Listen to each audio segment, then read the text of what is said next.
Harapang tagapayo, Dr. Love. Isang bagay lang isi-share ko sa inyo, maikli lang ito. Ang lahat kasi nabubuhay tayo sa kadiliman. Nakafocus tayo lahat sa paano ko kikita ng pera, paano ko makakakuha ng pera, nawala na sa atin yung spirituality. Kanina may binanggit si Ate Kiring. Sabi niya, madilim. Nagliwanag sa akin yung isang word na madilim na yon, ano?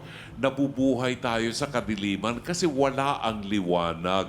You never had a chance na makipag-usap kay Kristo na liwanag ng ating buhay.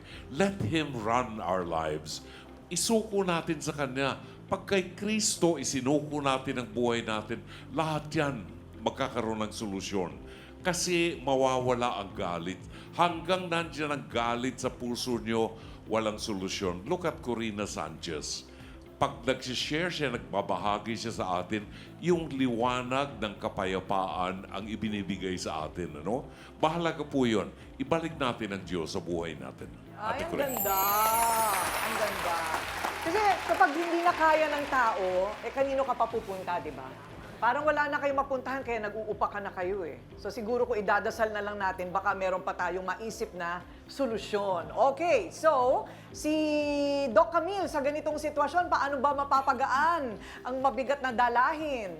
Okay, unang-una, no, pare-parehas kayo na-stress.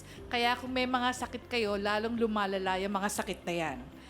Sana maintindihan nyo, malaki ang epekto ng tinatawag nating yung spirituality. It's not about yung religion nyo, pero yung act of kindness. So sana, no, kung magbibigayan kayo, ang laking bagay yon para ipakita nyo na nag-uumpisa na meron kayong spirituality. May healing. Ang pangalawa, gusto ko lang pong bigyan ng konti explanation yung Korea. Kasi di ba sinabi kanina, yung tungkol sa Korea. Ito yung tinatawag nating hyperkinetic movement disorder. Yung pong ang nangyayari, palagi kayong parang mukha kayong palagi nagsasayaw. Ang isa po kasing gamot na nagagamit dyan, Ate Kuring, ay mga antipsychotic medications, of which, sa atin sa Quezon City, libre yun. Sa Quezon City, libre. No, kaya kung mapapadetect kung anong klaseng hyperkinetic movement disorder, pwede natin siyang matulungan doon sa medication. Wow. O hindi ba? Para matulungan ang bata.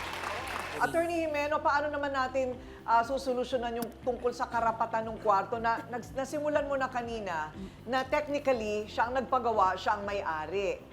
So, ano ito? Parang nasa kasunduan na lang nila siguro. Oo, wag na kayong, sabi ko nga, hindi naman kayo pwedeng dumulog agad sa korte dahil magkapamilya kayo. Talagang di kayo pwedeng magsampahan ng kaso until magsubok kayong ayusin ito ng kompromiso. Kaya yun ang gawin ninyo. Pero para naman mag-guide din kayo kung anong dapat nyong gawin, sa lahat ng anggulo na tinitignan ko, talagang walang senaryo na hindi pa pwedeng walang makuha si Carol. Kasi, una, siya yung nagpundar, siya yung nagpagawa ng bahay, at inaamin niyo rin naman na tama yun. So, kanya talaga yun.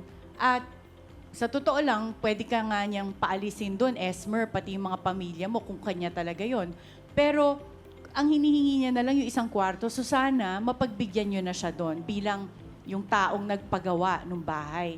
Sa batas natin, lahat ng tagapagmana, hati-hati. So kahit may ginawa pang will, yung will na yan, hindi siya susundin kung hindi nakakuha yung ibang mga kapatid. So Ayun. talagang hati-hati kayo. Nandun pa kayo sa kumikita kayo, unahin niyo po yung mga anak ninyo kasi sila talaga sa batas natin ang dapat sinusuportahan bago ibigay ang pera sa kapatid at sa mga magulang. Ayun, kailangan humanap ng trabaho.